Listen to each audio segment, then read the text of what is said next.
Quando pensamos em mulheres poderosas em Street Fighter, alguns podem pensar na Juri ou Rose, mas eu diria que as poderosas das antigas são Cammy e Chun-Li. E hoje vamos aproveitar justamente essa frase para explorar a ex-doll e ex-corpo de Bison, Cammy, uma mulher extremamente poderosa em seu próprio mérito, que lutava contra seu próprio destino de ser somente mais um corpo reserva do ditador. Então, como de praxe, vamos explorar a lore, poderes, força e velocidade da lendária Cammy White.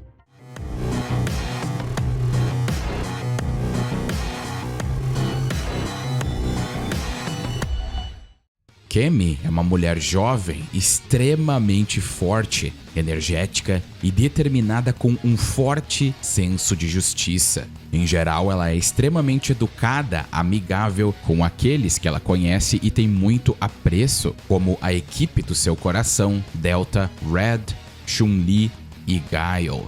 Ela também é muito altruísta e até mesmo ajuda aqueles que mal conhece, como fez com Ryu. No entanto, ela pode ser muito brutal às vezes, e especialmente muito irônica com aqueles que ela não gosta, como Bison ou Vega. Ela se recusa a desistir sem lutar e usa seu extenso treinamento na Delta Red e Shadaloo a seu favor para sobrepujar seus oponentes, pois o estilo dela é 100% focado em velocidade e sobrepujar o oponente rapidamente. Geralmente, quem enfrentou Cammy sabe que ela é uma ameaça, e poucos são tolos o suficiente para subestimá-la, além de Vega, é claro. Embora geralmente Cammy não acredite em causar mais danos que o necessário, ela emprega algumas técnicas bastante mortais quando necessário. Ela é implacável e dura consigo mesma quando comete erros, e frequentemente mostra irritação com personagens cômicos. Porque Cammy teve um passado muito sombrio e tinha muitos problemas com isso. Mas através do apoio e compaixão de seus amigos e colegas dolls, Cammy ganhou mais confiança e propósito em sua vida, algo que vamos ver já já.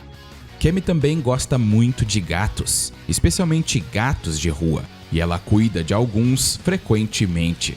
Cammy não acredita que pessoas com entes queridos devam lutar. Depois de ver Ken com seu filho Mel, ela acredita que seria melhor se ele ficasse longe da luta para proteger sua família. No entanto, Chun-Li meio que diz o contrário e afirma que algumas batalhas não podem ser evitadas, principalmente ao proteger alguém. E Chun-Li fala isso por experiência própria, por causa de seu pai e sua jornada para descobrir o que houve com ele. Cammy, infelizmente, diz que famílias confundem ela, já que ela oficialmente nunca teve uma família.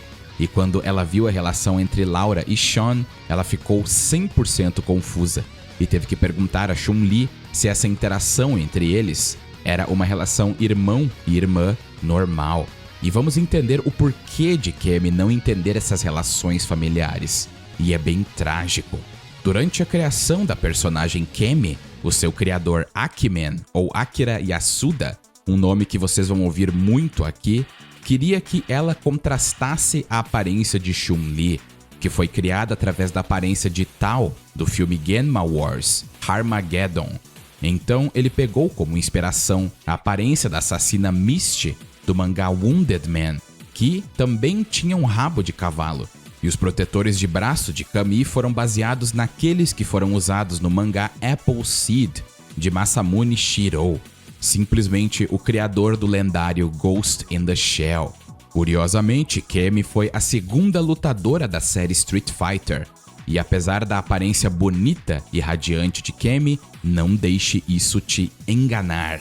Ela já foi uma assassina mortal que trabalhava para Shadaloo antes de se libertar e se tornar uma agente do MI6 para o governo britânico.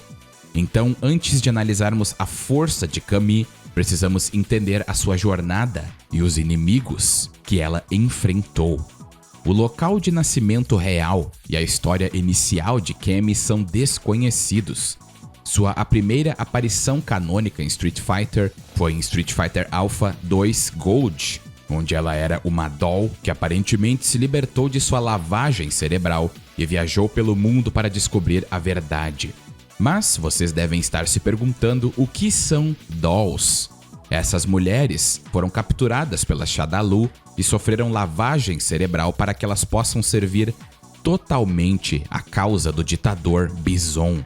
Nem é preciso dizer que elas são completamente leais ao ditador. Elas eram membros de alto escalão na Shadaloo, apenas inferiores a Bison e os outros grandes mestres como Balrog, Vega, Sagat e Feng. Originalmente, as dolls não poderiam viver se Bison morresse, pois a lavagem cerebral as corrompeu a um ponto que, caso isso acontecesse, elas iriam desmaiar e falecer. Sabendo disso, vamos retornar à história de Cammy e logo o assunto das dolls vai retornar. Após essa jornada pelo mundo, ela retornou até Bison e o enfrentou perguntando a ele qual era o propósito na vida. Ele diz a Cammy que ela deveria servi-lo e até percebeu que ela tinha retornado muito mais poderosa que antes. E por incrível que pareça, Cammy até lutou bem contra o ditador, mas é claro que ele, como sempre, estava só na maracutaia. E Cammy então é atingida por um raio de corrente elétrica e é derrubada. Mais uma vez, ela sofre uma lavagem cerebral para apagar suas memórias de qualquer descoberta que ela fez durante sua jornada. Em Street Fighter Alpha 3, Cammy foi enviada para assassinar Dhalsim, mas como sabemos, nosso mano Dhalsim não é qualquer um, e usa seus poderes espirituais para torná-la autoconsciente. E Cammy percebe que a Shadaloo estava a controlando.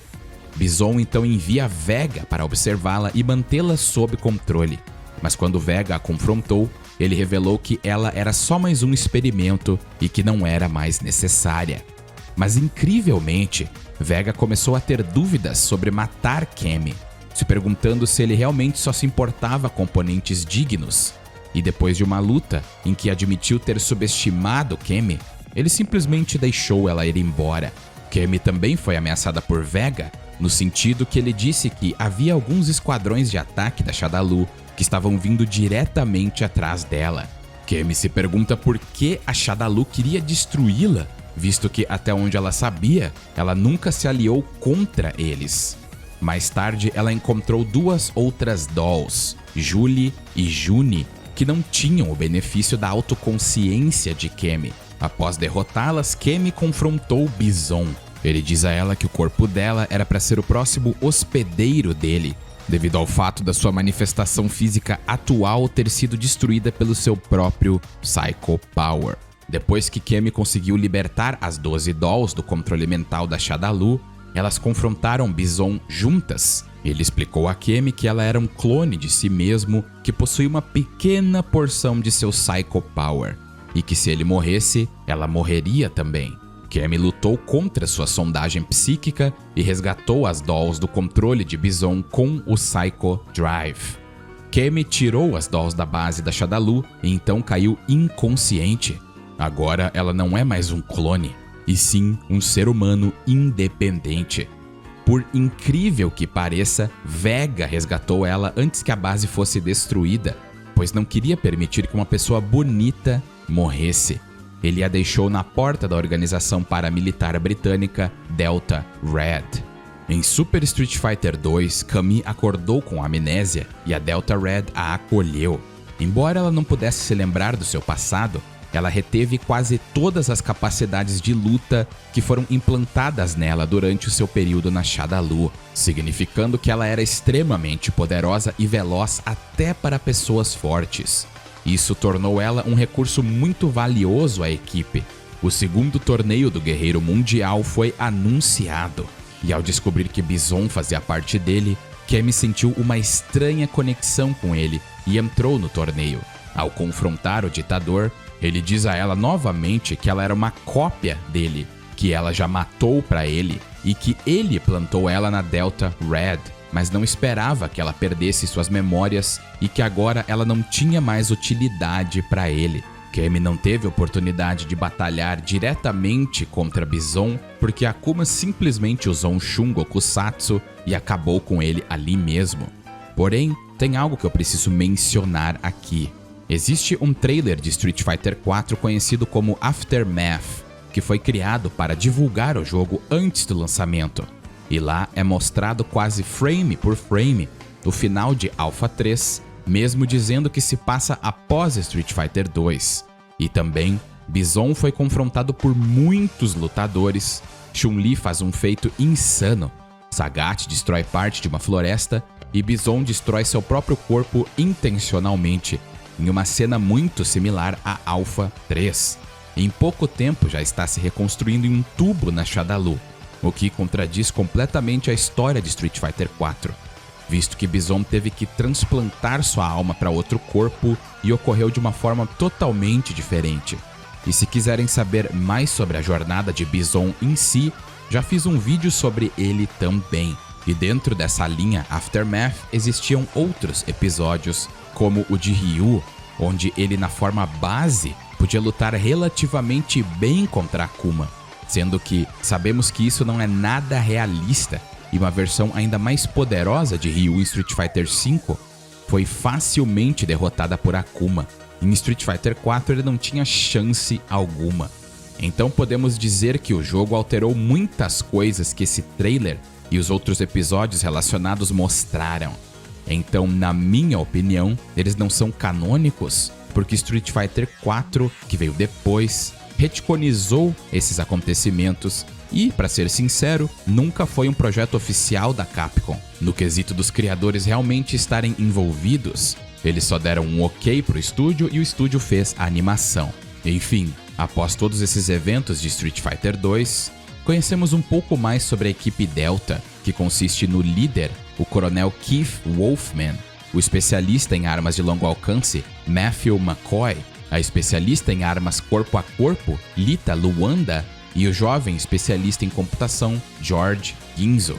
Então, um pouco antes dos acontecimentos do jogo de Street Fighter 4, temos o incrível OVA da Juri de Street Fighter 4, onde Camille, Guile e Chun-Li investigam a organização Sin, que era uma subdivisão da Shadaloo, que nesse momento era liderada pelo androide Seth, que antigamente era o braço direito de Bison, e após sua suposta morte, ele tinha tomado conta da organização e eles acabaram desenvolvendo um protótipo similar ao Tandem Engine do próprio Seth, um dispositivo que cria uma quantia absurda de Ki artificial para amplificar o usuário.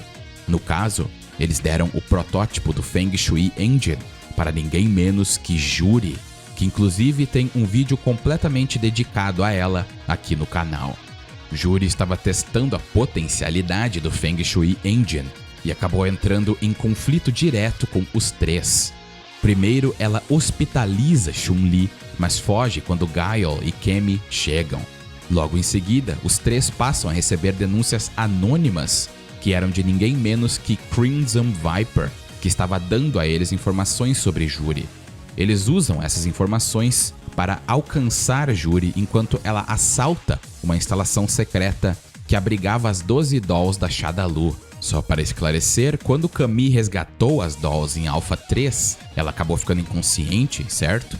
Então Vega ajudou ela. Então é claro que os outros oficiais da Shadaloo pegaram as dolls e as levaram de volta para as instalações. Então por isso elas estão de volta na Shadaloo no OVA da Juri. No momento em que Guile e Cammy chegaram, Juri já tinha derrotado todas as 12 dolls e estava carregando as duas últimas, Juni e Julie, inconscientes para seu jato. Uma luta então começa e apesar de Guile lutar valentemente, ele foi completamente detonado assim que Juri ativou o Feng Shui Engine e ficou incapacitado. Mas Cammy não deixou isso quieto e foi atrás dela a todo vapor. Juri foge com as dolls para seu jato, mas Cammy o alcança assim que ele decola. E Juri ainda diz com todas as palavras que não quer destruir o jato, então vai usar uma pequena parcela de poder. Mas essa pequena parcela a deixou tão poderosa que ela fez Cammy parecer uma amadora total e derrotou ela facilmente. Juri então empurra uma maca que carregava Juni em Cammy e ambas caem para fora do jato diretamente na neve. Mas ambas sobrevivem e Juri foge. Juni entra em coma e o Coronel Wolfman informa Kemi de que a Sin construiu recentemente uma represa na Índia que estava cortando abastecimento de água para uma vila próxima onde Dao Sin mora. E fotos de vigilância revelaram que alguns operativos da Sin estavam na área com a insígnia da Shadalu. Kemi então foi despachada para investigar e entra no recém-anunciado torneio da Sin, onde ela jura se vingar de Juri pelas dolls que ela considera suas irmãs. Ela encontra Juri novamente e, embora o resultado da revanche seja desconhecido, se você viu meu vídeo da Juri, sabe que ela com o primeiro Feng Shui Engine é completamente absurda e está muito além de lutadores do calibre de Chun-Li, Kemi e Guile. Então é muito mais provável dizer que Juri ganhou. Mas durante o torneio, ela se infiltra na base da represa Sin. Lá dentro, ela vai em computadores e descobre um tal projeto Bliss. Ao ler os arquivos, Crimson Viper aparece do nada e a mantém sobre a mira de uma arma, querendo os arquivos Bliss para ela. Mas Kemi simplesmente deleta tudo e Crimson Viper é forçada a fugir e lamenta que anos de investigação foram para vala. Durante a sua investigação na base, ela encontra Decapre, que é uma doll, mas também um produto imperfeito dos experimentos de clonagem da Shadalu que criaram Kemi. A sua irmã doll, então, desmaia enquanto delira sobre como ela odeia Kemi e seu rosto. Bison aparece do nada e informa a Kemi que Decapre está morrendo, mas que uma barganha pode ser feita. Kemi então permite que Bison leve Decapre em troca de salvar a vida dela. Quando Kemi informa o Coronel Wolfman que ela falhou em recuperar os arquivos, Wolfman diz que já está ciente e a parabeniza pelo trabalho bem feito. Kemi volta para casa e logo Juni acorda do coma com um pouco de amnésia. Kemi a cumprimenta confortavelmente e promete ajudar Juni a se recuperar. Durante sua história em Street Fighter V, Kemi se lembra de seu encontro com Decapre, que a atacou com raiva devido ao seu forte ódio. Então ela também lembra que já machucou e até matou no passado, mas agora ela quer proteger. Mais tarde ela é contatada por seu superior informando que a Shadalu está em movimento. Enquanto ela viaja pela Índia, ela encontra Birdie e simplesmente limpa o chão com ele. Ele reconhece Kemi como uma das dolls de Bison na época em que ele era um membro da Shadalu. Birdie então escapa quando a polícia chega, mas Kemi não consegue. Posteriormente, ela chega na base da Shadalu e é atacada por Fang, que busca exterminá-la por desertar da Shadalu. Durante a batalha, Kemi pergunta sobre o paradeiro de Decapre e logo muda sua pergunta para todas as dolls de Bison. Fang então zomba de Kemi sobre seu desejo de proteger as dolls e em seguida faz alusão à história dela como uma assassina, porque ela de fato matou pessoas. Antes que ela possa pressionar mais, ela é cercada por soldados da Shadalu quando Fang menciona a Operação Chains e avisa que se ela intervir, ele a matará sem piedade, fazendo com que Kemi fuja. Quando Kemi retorna a Londres, ela se reencontra com Juni, percebendo que ela tem permissão para sair. Enquanto as duas conversam sobre gatos, elas são encurraladas pela Shadalu. Vega ataca quando Juni começa a reconhecer que a garra que Vega empunha é muito parecida com a de Decapre, e Kemi é forçada a lutar contra Vega enquanto protege Juni. Ele recua, percebendo as ações perigosas de Kemi. Kemi então decide parar a Shadalu e salvar suas amigas dolls. Juni a encoraja e diz a ela para voltar depois que ela o salvar. Quando Kemi sai da cena, Juri revela ter observado todo o evento enquanto a espionava. No modo história de Street Fighter V, a Shadow Falls, Kemi até que foi bem impressionante. Sem contar que ela pôde lutar muito bem contra Vega, que tranquilamente é comparável a Balrog, que pode matar literais elefantes com um soco. Kemi também lutou algumas vezes contra Fang, que apesar da sua aparência peculiar, é extremamente poderoso, e ele derrotou Rashid. E até na luta final, quando Rashid aparentemente derrotou ele, o cara estava exausto. Então podemos ver que apesar desses personagens terem aparências peculiares, eles de fato são extremamente poderosos. especialmente se contarmos que até lutadores fracos como Adon podem quebrar a cabeça de Buda no seu final não canônico, que eu frequentemente uso nos meus vídeos. E apesar do final não acontecer, eu acho condizente com a habilidade dos personagens, porque até mesmo canonicamente temos feitos mais ou menos similares, como Zangief literalmente poder afundar personagens em concreto sólido, Karin quebrar uma porta de metal sólida com um único golpe, e Chun-Li poder fazer o mesmo. Então podemos ver que Kemi está dentro desse calibre de poder afetar ou enfrentar inimigos que são capazes de destruir ou gerar energias capazes de afetar essas estruturas, ou seja, pequenas construções. Após a queda de Bison e da Shadaloo, Kemi continuou seu serviço e, surpreendentemente, as Dolls continuaram vivas e ela continua seu serviço como um membro da unidade de forças especiais britânica Delta Red. Então, como podemos ver, Kemi é extremamente forte. Porém, isso nem é sua especialidade, e sim sua velocidade e suas técnicas letais. Kemi é uma especialista em velocidade, mas ela tem vários agarrões que rompem a defesa do inimigo, e golpes que são suas marcas registradas são os brutais Frankensteiner, Hooligan Suplex, Flying Neck Breaker e o mais brutal de todos, Gyro Clipper, que realmente mostra a força física extrema de Kemi quando ela quebra o pescoço do oponente. Até mesmo quando o oponente está no ar, Kemi tem um arremesso aéreo. As especialidades de Kemi são os famosos ataques Spiral Arrow, Cannon Strike e Cannon Spike e Hooligan Combination. O ataque Spiral Arrow faz uso da velocidade insana e Ki de Kemi para fazê-la girar como uma broca, enquanto o inimigo é completamente detonado. O Cannon Spike segue o mesmo princípio, só que ao invés de fazer Kemi girar, ela se propulsiona para cima com um ataque devastador. E até misturar os dois golpes, o Cannon Strike usa do mesmo conceito, mas Kemi dá um chute descendente poderoso que deitaria muitos oponentes.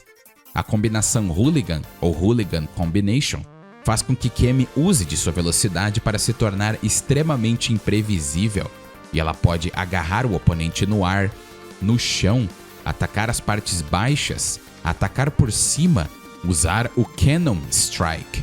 Então ela se torna extremamente perigosa e imprevisível.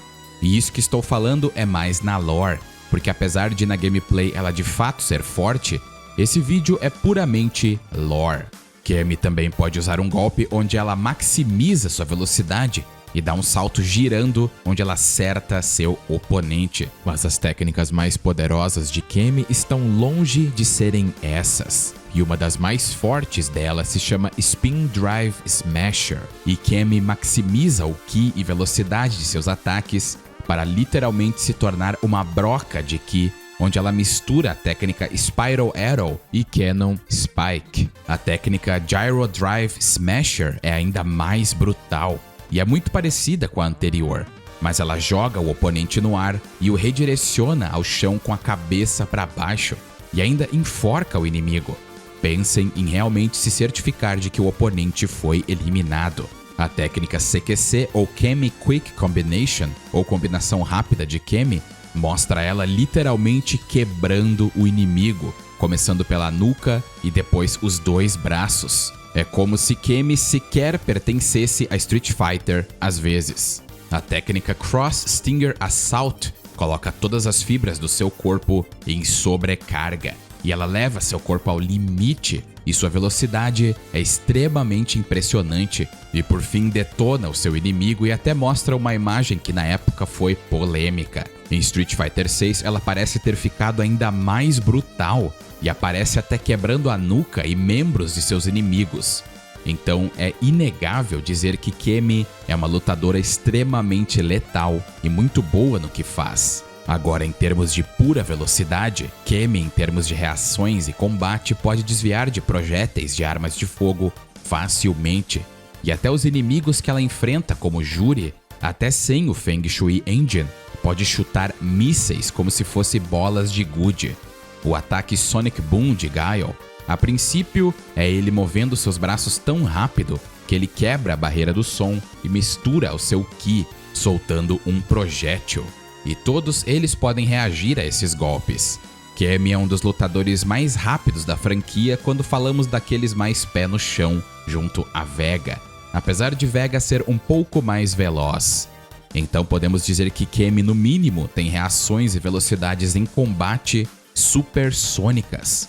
E para deixar claro, eu não estou dizendo que Kami pode sair por aí se movendo como um jato quebrando vidros e atravessando cidades em velocidades supersônicas, e sim lutar e reagir a essa velocidade.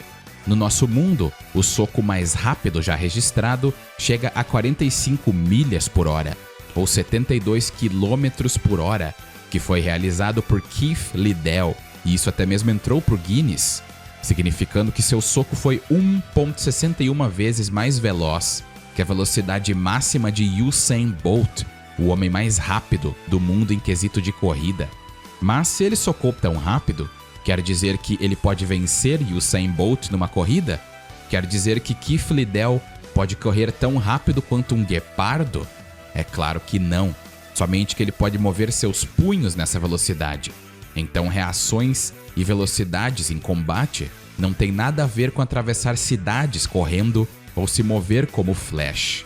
Um boxeador mediano pode socar a 32 km por hora. Isso significa que ele é mais rápido que uma bicicleta correndo? Um goleiro pode reagir a uma bola que pode chegar a 150 km por hora. O goleiro corre mais rápido que a bola? Ou ele simplesmente reage e se move de acordo em um curto período de tempo? Enfim, vocês entenderam. Existe uma grande distinção entre simplesmente sair correndo e lutar e reagir a velocidades insanas. Mas acredito que possamos dizer que Kami é um completo arraso em combate. E para muitos ela até rouba corações. Mas cuidado para não perder a cabeça com ela. Mas uma coisa que é inegável em relação a ela é que Kami é uma lutadora extremamente letal que poderia te eliminar em segundos. Um verdadeiro absurdo. Não acham? Muito obrigado a todos por assistir o vídeo e não esqueça de se inscrever e ativar o sininho para nunca perder as novidades. E um agradecimento mais que especial aos apoiadores Caio Vinícius, Leon Games, Vitor Santos, Zero Espada, DJ007, David, Sunning Play, J Vieira e Muca. Obrigado por serem aqueles acima de todos. E um muito obrigado a todos os apoiadores e membros pelo seu apoio fenomenal. Saibam que graças a vocês o canal está se expandindo mais e mais. E um grande abraço a todos, espero que todos estejam bem e até mais.